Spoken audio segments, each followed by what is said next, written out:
Hi dear friends, welcome back to my channel. ഇന്ന് ഞാൻ ഒരു വെറൈറ്റി ആയിട്ടുള്ള കോളിഫ്ലവർ തോരനാണ് ഉണ്ടാക്കുന്നത്.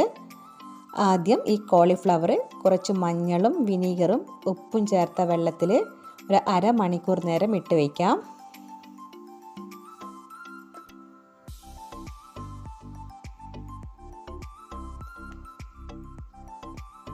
ഈ സമയം ഒരു പാൻ സ്റ്റൗവിൽ വെച്ചിട്ട് കുറച്ച് വെളിച്ചെണ്ണ ഒഴിച്ചു കൊടുക്കാം. അതിലേക്ക് ഒരു സവാള ചെറുതായി ചോപ്പ് ചെയ്ത് ഇട്ട് കൊടുക്കാം.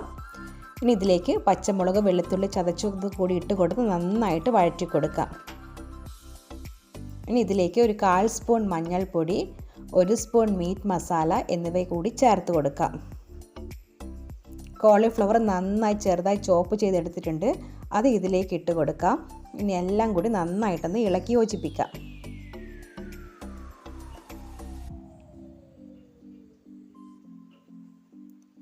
ഇനി ആവശ്യത്തിന് ഉപ്പ് ചേർത്ത് കൊടുക്കുന്നുണ്ട്. വേവാൻ ആവശ്യമായിട്ട് 2 സ്പൂൺ വെള്ളം ചേർത്ത് കൊടുക്കുന്നുണ്ട്. ഇനി മൂടി വെച്ചിട്ട് ഒരു 5 മുതൽ 7 മിനിറ്റ് വരെ ലോ ഫ്ലെയിമിൽ വെച്ച് വേവിച്ചെടുക്കാം. ഇതിപ്പോൾ വെന്ത് വന്നിട്ടുണ്ട്. വെള്ളമൊക്കെ നന്നായി വറ്റി വന്നിട്ടുണ്ട്. ഇത് സൈഡിലോട്ട് മാറ്റി വയ്ക്കാം. നടുക്കായിട്ട് ഒരു മുട്ട പൊട്ടിച്ചിട്ട് ഒഴിച്ചു കൊടുക്കാം.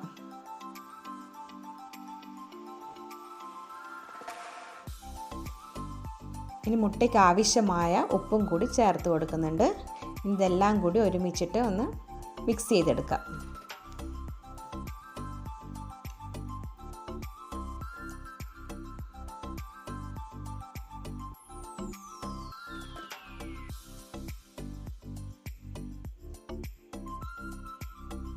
കറിവേപ്പിലയും കൂടി ഇട്ട് കൊടുത്താൽ നല്ല ടേസ്റ്റി ആയിട്ടുള്ള കോളിഫ്ലവർ തോരൻ റെഡി ആയിട്ടുണ്ട്. ഇഷ്ടമായെങ്കിൽ ലൈക്ക് ചെയ്യണേ. മറ്റൊരു റെസിപ്പിയുമായിട്ട് വീണ്ടും കാണാം. Thank you.